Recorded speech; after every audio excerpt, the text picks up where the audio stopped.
Médoc, très bien. Oh, salut, mon ami. Wie geht es dir? Darf ich dich einladen zu einem wunderschönen französischen Mahl? Die mobile Boulangerie war da. Schönes Baguette, Croissant oder Fromage. Leben wie Gott in Frankreich.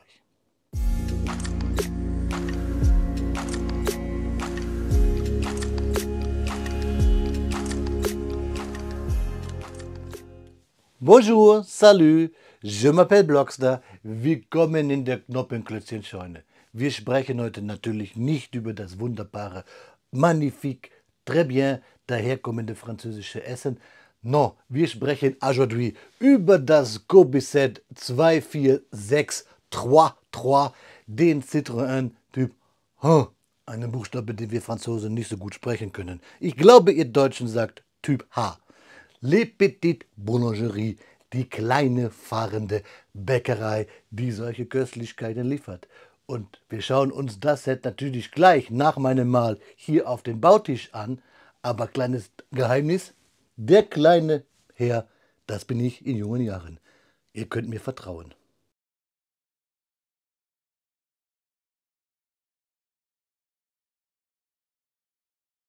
Frisch auf den mit Kopfsteinpflaster belegten Marktplatz der Noppenklötzchenscheune steht der Citroën Typ H La Petite Boulangerie aus der Action Town Serie der Citroën-Lizenz aus dem Hause Kobi. Das Set mit der Katalognummer 24633 im Maßstab 1:35 mit 397 Steinchen. Einer Minifigur, die mir als Kind sehr ähnlich sieht, und hier oben auf der Häuserfassade versteckt die Katze. Dieses Set ist endlich mal eines, wo ich sagen würde, auf den ersten Blick, damit können auch Kinder spielen. Unsere mobile Bäckerei mit dem legendären Typ H und endlich mal ein bisschen normale Häuserfassade bei Kobi. Schauen wir uns die Rückseite an. Da sehen wir die Maße. Uns fällt auf, typisch neue Action Town Serie, wir haben hier keine Vierecke oder trapezförmigen Designelemente, um zu sehen, wie die Maße der Fahrzeuge sind oder die Fakten. Ihr bekommt die trotzdem zum Nachlesen gleich bei den Infokarten. Und wir sehen hier nochmal die Rückseite unseres Citroën Typ H und die Katze diesmal hier unten in der Ecke. Ich bin gespannt auf den Bau dieser Fassade, muss ich sagen, und auch hier auf diese Türenteile, die hier extra hier Wellblech angedeutet haben, beziehungsweise sieht es wirklich so aus, als hätten wir hier Riffel. Nicht auszumalen, wenn Kobi dieses Thema jetzt eröffnet. Wie schön wäre doch eine Junkers U52, wenn die auch mit solchen Riffelblech-Designelementen kommen würde. Aber wir wollen nicht in die Zukunft schweifen. Wir wollen uns diesen Wagen hier angucken, diesen berühmten Transporter aus Frankreich. Und leider auch diese kleine Boulangerie muss einmal fliegen, damit wir uns den Inhalt des Kartons genauer anschauen können, liebe Freunde. Ja, meine lieben Freunde, 17 Tüten haben sich hier gerade auf meinen Bautisch verteilt und anders als sonst bei Kobi-Sets bei mir im Review 17 bunte Tüten. Wir haben hier Flieder und Rosa, wir haben hier blaue Elemente, etwas grün, braun, grau, blau. Also ganz untypisch als sonst bei den Kobi Militärsets zieht hier die Farbe ein. Natürlich, wir haben ja auch ein Set aus der Action Town Serie. Die Anleitung ist ziemlich klein im Postkartenformat, natürlich klammergebunden, und es spiegelt sich das Design des Kartons wieder und natürlich alles hier bedruckt. Was uns auffällt ist, dass wir hier wirklich echtes Wellblech-Feeling haben, weil wir hier vorne ein typisches Kobi-Formteil haben, bedruckt mit der Citroën Typ H Optik, diesen Keil, der zugeht. Formteile ist ja immer so ein Wort, was schnell bei Kobi mal gesagt wird, aber auch andere Klemmbausteinhersteller tricksen ganz oft, wenn es um eine bestimmte markante Formgebung geht. 17 Tüten, das heißt, wir reißen die alle auf, sortieren uns die Steine nach Form, Farbe, Gusto oder Geschmack, Geruch, wie auch immer ihr das machen möchtet, und dann klemmen wir drauf los. Kobi Anleitungen haben ja keine Seitenzahlen, sondern es geht von Baustep zu Baustep, ab und zu von Bauabschnittstüte, aber hier haben wir das ja nicht. Pfeile weisen uns den Weg und der aktuelle Baustep ist immer farbig, sowie zu empfehlen, dass es kleine Anlegehilfen gibt, hier für eine 1x3er Flat-Teil für eine Fliese, da brauchen wir gar nicht Noppen zählen. Und fertig sind wir dann, wir sehen schon, wir bauen erst das Fahrzeug wohl und dann hier die Häuserfront mit dem Baustep. Tada, ich schau mal.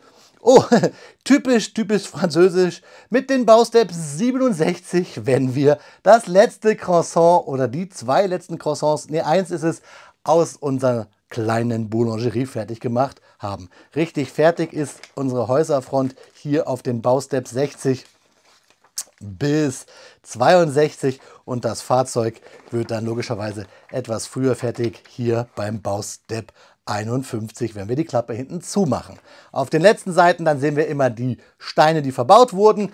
Wenn euch da ein Stein fehlt, die Nummer vom Stein steht da drunter und hier auf der Kobi Service Webseite könnt ihr dann monieren, welcher Stein fehlt, und die Figur, die mir als Kind ähnelt, bauen wir dann auch zusammen und dann gibt es etwas Werbung für die Sets aus der Citroën Serie, die dann noch kommen, denn auf dem Karton, ich hole ihn mal her, auch wenn er so schön geflogen ist, haben wir ja hier auch ganz doll das Lizenzsymbol von Citroën. Aber Freunde, ich will jetzt ja gar nicht so viel schnacken mehr, beziehungsweise werde ich doch viel schnacken, aber ich will an dieser Stelle nicht viel reden, denn natürlich bekommt ihr jetzt, während ich dieses schöne, vermeintlich schöne Set zusammenbaue, natürlich exorbitant coole Fakten zum Citroën Typ H. Ich wünsche euch viel Spaß dabei und mir beim Bauen, liebe Freunde, beziehungsweise les amis oder la amie oder wie auch immer das auf Französisch heißt. Viel Spaß!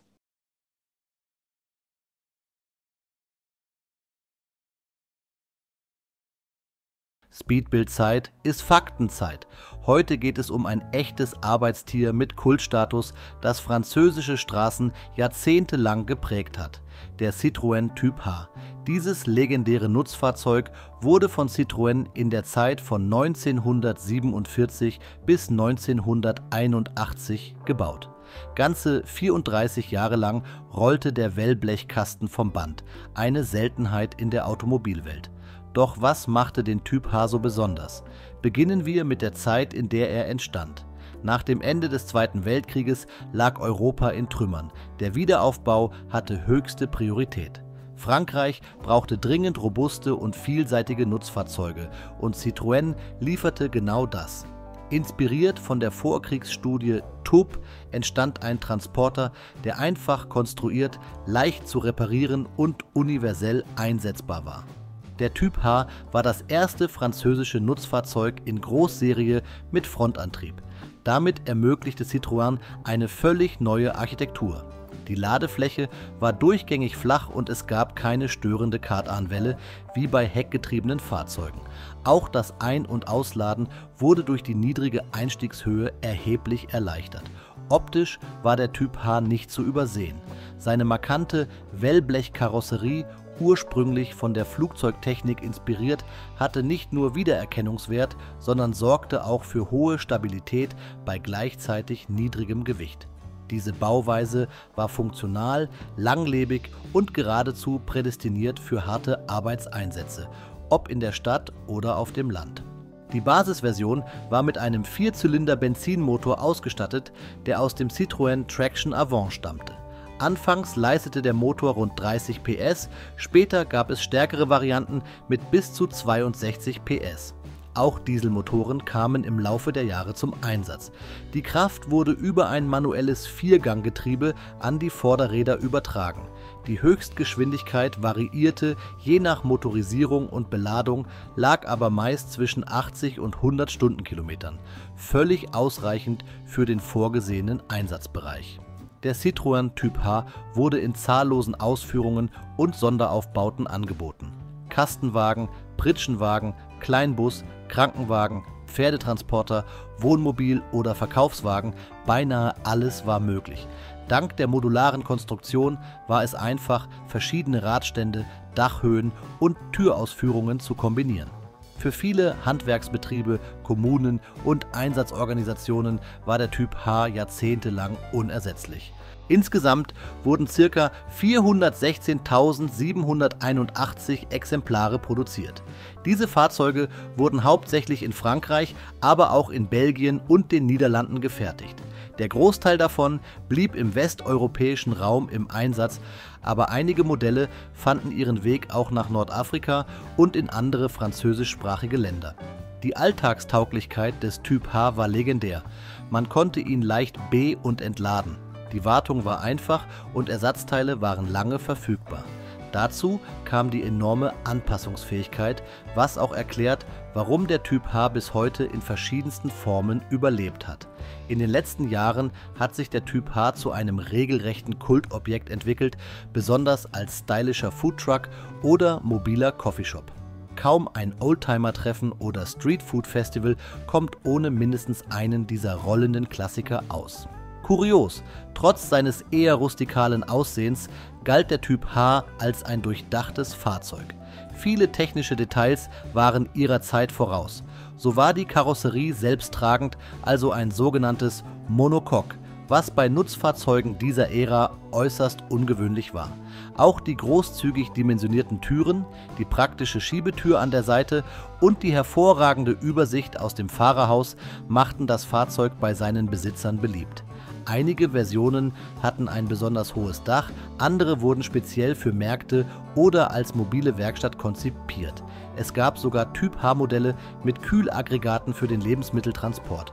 Und wer genau hinschaut, erkennt im Typ H auch ein bisschen Citroën DS, denn viele technische Bauteile, wie zum Beispiel die Bremsen oder Elektrikkomponenten, wurden aus dem Citroën-Baukasten übernommen. Seine Produktion endete im Jahr 1981, als modernere Fahrzeuge wie der Citroën C25 und der Peugeot J5 die Nachfolge antraten. Doch der Typ H war da längst zu einer Legende geworden. Ein schönes Detail am Rande: Zum 70-jährigen Jubiläum brachte Citroën im Jahr 2017 ein Bodykit für den Citroën Jumper heraus, mit dem sich das moderne Nutzfahrzeug optisch in einen Typ H verwandeln ließ. Eine wunderbare Hommage an ein Fahrzeug, das Generationen von Franzosen begleitet hat. Zusammengefasst ist der Citroën Typ H mehr als nur ein altes Transportfahrzeug. Er ist ein Stück französische Alltagsgeschichte auf 4 Rädern. Ob als rollende Bäckerei, Feuerwehrwagen, Polizeibus oder Campingmobil, der Typ H war immer da, wo er gebraucht wurde. Robust, zuverlässig und mit ganz viel Charakter, fast so wie ich. Nach 1 Stunde und 12 Minuten Bauzeit steht sie da. Unsere La Petite Boulangerie bzw. der Citroën Typ H aus dem Hause Kobi. Das Set 24633 aus der Action Town Serie mit der Citroën-Lizenz im Maßstab natürlich 1:35. Und ja, Freunde, was soll ich sagen? Ich bin etwas unterwältigt von diesem Set. Ich habe mich sofort, als die Veröffentlichungen bei Kobi erschienen sind, Facebook zum Beispiel, da in das Set verliebt. Der Karton verspricht so viel. Natürlich habe ich mich ein bisschen blenden lassen, denn ihr seht es jetzt hier schon, 1:35er Maßstab ist natürlich etwas anderes, als die Größe auf den Karton zu bieten hat oder als es darstellt. Ich weiß, es ist nur ein Servierhinweis, aber ich habe mich da schon etwas blenden lassen und ich habe schon so viel Kobi gebaut, das hätte mir nicht passieren dürfen. Ich habe euch extra mal zur Einordnung hier mediterrane, ja, 1:35er Fahrzeuge von Kobi auf den Bautisch gestellt. Unsere Ente in Grau und hier einen Fiat Abarth, damit wir so ein bisschen das hier auch nochmal einschätzen können. Der Bau, wie gesagt, 1 Stunde und ein paar zerquetschte, kann natürlich bei euch variieren. Ich habe mich ein paar Mal schwer getan beim Bau unseres Typ H und der größte Manko ist auch der Typ H, da kommen wir gleich dazu. Wir haben einiges an Steinchen über, dazu muss ich einiges sagen. Dieser Blumentopf hier, der ist über, wird auch auf dem Karton und auf dem Anleitungsdesign hier als extra, ja, dargestellt, den man sich da vorstellen soll. Finde ich etwas blöd, weil wer stellt sich genau die Szenerie so hin, wie hier mit dem Topf daneben. Deswegen gehört der Topf eigentlich nicht zu den Ersatzteilen, die über sind. Aber irgendwie finde ich es ein bisschen blöd, den irgendwie so blank neben meiner Häuserfassade irgendwie dahin zu stellen. So möchte das Kobi. Und dann habe ich hier eine 1x2er Flat-Teil über in diesen Kobi Hellgrau oder den neuen Hellgrau, wie es bei Kobi ja heißt, den habe ich mir einfach gespart, weil den brauche ich bei Kobi eigentlich gar nicht. Der wird quasi als Platzhalter verbaut, wenn wir dieses Formteil mit der Front anbringen. Und ja, ich bin immer gerne so auf dieser Suche, was für Teile kann man sich sparen, welche braucht man sich nicht, denn ihr wisst es ja vielleicht, wenn ihr Kobi baut, Kobi-Steine sind einzeln sehr teuer und hier dieser Stein ist es, den brauche ich eigentlich nicht, weil ich das Innenleben hier gegen dieses Formteil drücke und dann dieser 1x2er nur zur Stabilität da ist. Hier seht ihr es, da baue ich das dagegen, da ist er auch. Aber den sehe ich im Fahrzeug nie wieder und ist dann egal. Ist jetzt kein Hinweis für euch, der wichtig ist, ist jetzt auch keiner, bitte spart das. Nein, trotzdem ist mir das halt aufgefallen beim Bau. Pad Printed, das ist schön. Drucke bei Kobi immer so ein Ding. Hier beim kleinen Abarth war das zum Beispiel ganz, ganz unschön. Hier sind es aber tolle Drucke, zeige ich euch gleich. Wobei ja die Bautechnik hier ein bisschen das Problem ist. Sonst die Bauanleitungen sehr gut zu lesen. Hat Spaß gemacht.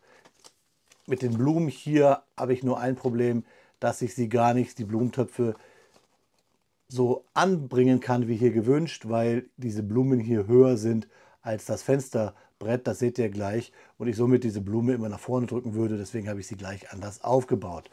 Und sonst bin ich kein Fan dieser Schlauch-Ranken-Kombination, die man hier baut, weil die halten bei mir nie so wie in echt, wobei es mir jetzt hier relativ gut gelungen ist. Und wenn man, wie ich aber als Kind so Lego sozialisiert ist, dann ist es immer so ein bisschen komisch, so einen Schlauch da mit Blumen zu bestücken oder mit diesen Pflanzenteilen. Eigentlich ja ganz genau kommt es ja aus der Weihnachtsstern-Geschichte von Kobi. Da sieht es immer ein bisschen komisch aus, wie so ein Technikschlauch zwischen Weihnachtssternen irgendwie. Aber das ist ja nur, weil man so sozialisiert ist. Wenn man so guckt, braun, Efeu, das sieht ja schon ganz gut aus, beziehungsweise braun-grün, so wäre es ja genauer. Und klein noch, das sage ich euch dann auch gleich, oder beziehungsweise zeige ich euch, das Fahrrad hat keinen Ständer. Und was ich feiere, ist, dass wir hier so schöne Wassersteinchen haben. Wassersteine in Transclear, in diesen hellblauen Transclear. Das gefällt mir auch ganz gut. Aber nicht so viel über das Papier reden und über die Anleitung. Wir sprechen jetzt über unseren Typ H. Fangen wir mit dem Velo, mit dem Fahrrad an. Es hat halt keinen Ständer. Jetzt habe ich dieses lustige Wort gesagt. Haha. Es kann als Trickfahrrad angesehen werden. Ihr kennt das früher mal bei Wetten, dass diese Trickshows oder BMX. Man kann es hier einmal rumdrehen. Man kann auch die Figur so einigermaßen da drauf drapieren, sage ich mal. So, einigermaßen sage ich extra, weil es sieht schon komisch aus, die Figur, wenn die auf diesem Fahrrad sitzt, wie ein Affe auf dem Schleifstein, finde ich. So, also es sieht schon aus, als wenn, also sagen wir mal anders, der Herr hat Schmerzen in einer Gegend, ja, ihr seht es, ne? Aua, aua, aua. Man kann das vielleicht noch ein bisschen so drapieren, aber es schleifte etwas sehr nah an etwas, was wehtut. Ja, und wie gesagt, buff. Aber das ist normal, es ist halt kein Ständer. Ich glaube, die Fahrräder vom dänischen Hersteller, die haben hier unten nochmal so einen Stab, dass man es aufbreaken könnte. Hier hat man ein Loch. Und ich habe euch ja gesagt, diese Figur sieht genauso aus wie ich als Kind.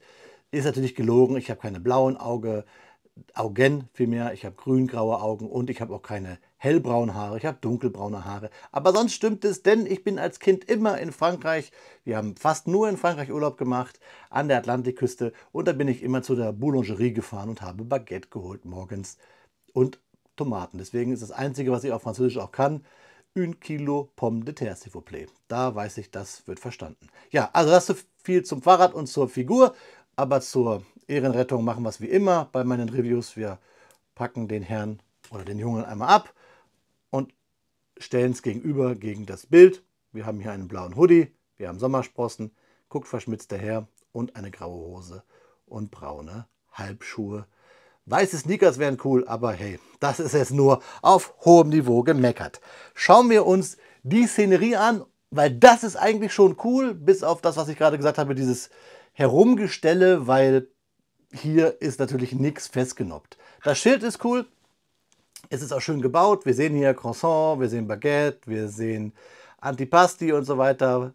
Alles schön gemacht, Schokoladenkuchen, alles super, auch schön gebaut. Hier schön typisch Kobi, Das sieht cool aus und vor allen Dingen auch mit dieser schwarzen Halbfliese, also halb von der Höhe mit den Noppen, haben wir auch richtig hier den Tafeleindruck. Das gefällt mir, das ist richtig klasse. Solche Sachen würde ich mir mehr bei Kobi wünschen, weil sie tolle Bautechniken haben. Und ab und zu bei Limited Editions kriegen wir sowas ja mit irgendwelchen Schildern und so, aber mit gerade diesen tollen Kobi-Steinen kriegt man solche Kleinigkeiten richtig gut umgesetzt. Finde ich klasse. Und auch per se das ganz simple Fässchen hier finde ich ganz cool gebaut. Aber ihr seht hier Ketchup, Mayo, Wein und Senf, wahrscheinlich den guten Dijon-Senf. Und auch das Baguette und das Croissant sind cool, aber boing, ihr seht es, da fällt mir die Flasche fast runter. Das sind nur Sachen, die man so hinstellen kann. Für die Accessoires-Kiste ganz cool. Das Croissant ist größer als das Baguette. Das ist ein bisschen schade. Das Baguette sieht eigentlich aus wie so eine Pille, aber ist auch wieder schön gebaut. Einfach nur diese Kuppen von Kobi mit einer kleinen Bar drin und fertig. Das gleiche hier mit diesen Spitzchen. Und da ist auch ein Bar drin. Hier drin versteckt. So zusammengesteckt. Ach nee, gar nicht. Da ist so eine Bügelperle drin und fertig. Und schon haben wir diese Kleinigkeiten. Sieht gut aus. Soll man wahrscheinlich im Fahrzeug drapieren. Ich mache euch demnächst sowieso mal ein Video, wie man so etwas, was Kobi dazu schmeißt, fest drapieren kann. Ich sage nur Geheimtipp. Doppelseitiges Klebeband. Weil ihr seht ja auch hier im Fahrzeug auf dem Karton ist es zum Beispiel das Croissant auf dieser Theke angelehnt. Und hinten kann man noch was ausklappen, das zeige ich euch gleich. Da soll man Senf, Ketchup und Mayonnaise drauf packen. Aber eigentlich wollte ich euch ja sagen, dieser Stehtisch ist ganz cool, weil Kobi hat halt hier diese runden Wedges, sage ich mal, und hat gesagt, komm her, wir haben noch diese Bolzen. Die packen wir einfach in das Fass unten rein und dann klemmen wir hier oben unsere Oberfläche drauf. Und somit hat man so ein typisches Stehimbiss-Fass. Finde ich ziemlich cool. Ganz simpel gemacht und Kobi hat einfach seine Bausteine, seine Techniken, die sie sonst benutzen für Flugzeuge, Panzer, wie auch immer, hier für diesen Stehimbiss-Tisch so umgesetzt. Finde ich klasse. Blumentopf, habe ich euch gesagt, packen wir dahin. Und jetzt kommen wir zu meinem Highlight, das ist die Fassade, die zwar ein bisschen klappert durch die Tür, aber für all die Leute, die vielleicht sagen, Kobi Zivil Frankreich mag ich nicht, ich will Kobi Panzerchen und ich will Landschaften für die Panzerchen. Ja, warum nicht? Hier, durch Frankreich sind die Panzer auch gefahren. Kobi-Steine sind teuer, das habe ich euch gesagt. Das Set ist auch nicht gerade günstig, aber das ist vielleicht für den einen oder anderen vielleicht auch interessant zum Schlachten oder zum Umbauen, weil ich weiß kein Set, wo man so viele grünen Fahnenelemente kriegt von Kobi. Oder auch hier natürlich diese Mauersteine. Auf jeden Fall kenne ich kein aktuelles Set. Dann Efeu, habe ich euch gesagt, mit diesen Schläuchen, ist aber gut gelöst mit diesen C-Clamps, wo man es reindrückt. Deswegen sage ich ja auch, es ist mir noch nie so gut gelungen wie hier. Was ich ein bisschen schade finde, ist, dass man diese Gitterelemente für die Fensterläden nicht einfach hier unten noch mit so einer halben Fliese einmal zweier gekontert hat, weil dann würde es mehr den Fensterladen Eindruck machen, als wir jetzt hier so dieses Lose und dass die Noppen durchschauen hier von der Baurichtungsumkehr. Alles gut, will aber jetzt nicht so viel meckern eigentlich, weil eigentlich finde ich die Fassade richtig klasse. Und hier seht ihr es auch, da ist das Fensterbrett und ich kann gar nicht diesen Blumentopf eine Noppe nach hinten machen, weil die Blumen dann mit dem Fensterbrett kollidieren. Vielleicht digital gebaut und gar nicht so in echt. Das ist aber nicht weiter schlimm, sind ja nur Blumen. Und was ich toll finde, habe ich euch gesagt, diese Transclear Teile für das Wasser, für das Fallrohr hier, was von oben kommt.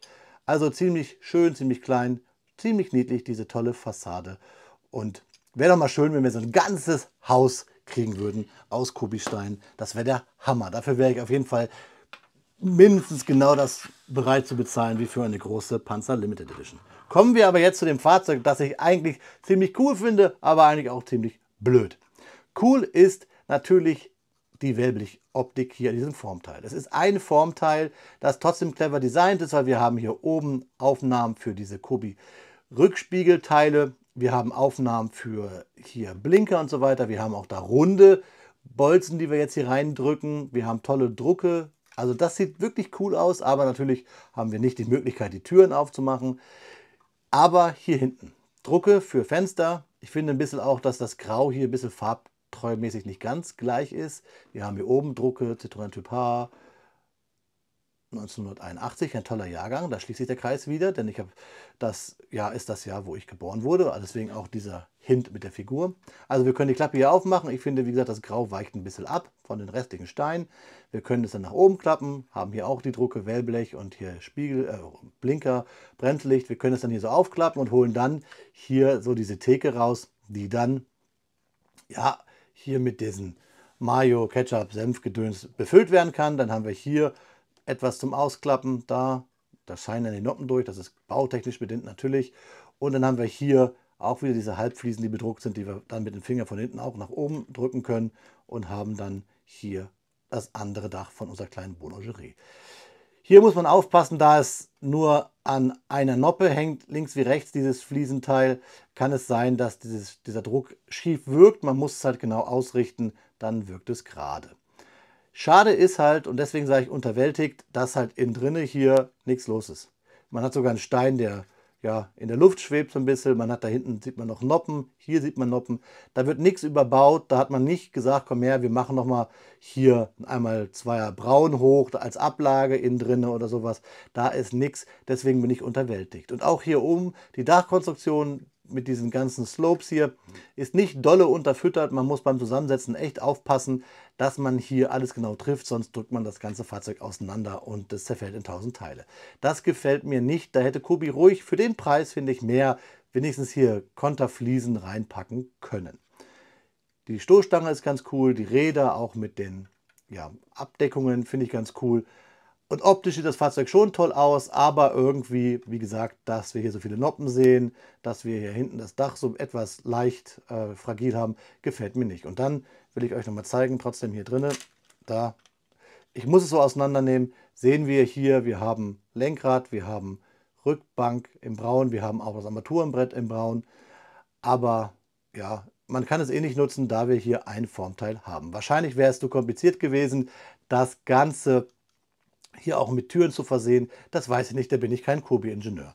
Und jetzt habe ich es hier auseinandergenommen, es geht dann ja relativ leicht kaputt, weil man kommt nicht anders an diese Fahrgastzelle, weil ihr seht, wie es verbaut ist. Schade ist noch, dass wir hier, und ich drehe es jetzt um, eine schöne bedrückte Tür haben, eine Fliese, die eine Tür darstellt, aber halt keine Funktion hat als Tür. Das ist auch schade. Cool aber wiederum ist hier der Tankdeckel bzw. Tankeinfüllstutzen. Der gefällt mir auch sehr gut. Jetzt habe ich das Fahrzeug auseinandergenommen. Ich muss es jetzt wieder so zusammenbauen. So, muss aufpassen, dass ich hier nicht zu viel drücke, sonst geht mir das Dach kaputt. Es wird ja hier oben gegengekontert. Und ich habe jetzt hier irgendwo diese Fliese, genau, die kommt hier drunter. Die lassen wir jetzt aber mal weg, denn ich will euch ja nur noch mal den Gesamteindruck sagen. Ich bin, wie gesagt, unterwältigt. Ich finde es cool, das Fahrzeug. Ich hätte mir nur ganz gerne für den Preis vielleicht hier einfach innen drinne vom Fahrzeug noch mehr gewünscht. Das ist eigentlich alles das, was ich sagen kann. Ich bleibe dabei, es spiegelt trotzdem den Urlaubsflair wider. Ich höre ja, Geige, ich höre kräftige Männerstimmen, gitangestärkte Stimmbänder oder geschwächte Stimmbänder. Ich höre vor allen Dingen das Schifferklavier, Akkordeon, ich höre Weinkorken ploppen.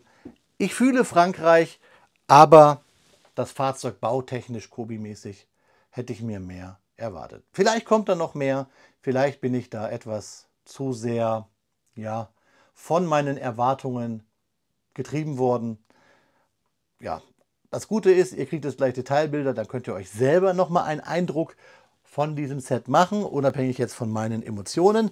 Was ich aber euch noch sagen möchte ist, was ich ziemlich lustig finde, wenn wir das Frontteil, dieses Formteil zusammenbringen, müssen wir, hier seht es, wir müssen hier richtig dieses Formteil nicht nur aufnoppen, wir müssen es um diese Radkästen quasi zwängen, damit es einen Klack macht. Das hat etwas gedauert an Kraft und man, finde ich, sollte nicht unbedingt bei Klemmbausteinen immer sagen, Leute, ihr müsst das jetzt unbedingt so lange reindrücken, bis es Klack macht. Das geht hier um das hier.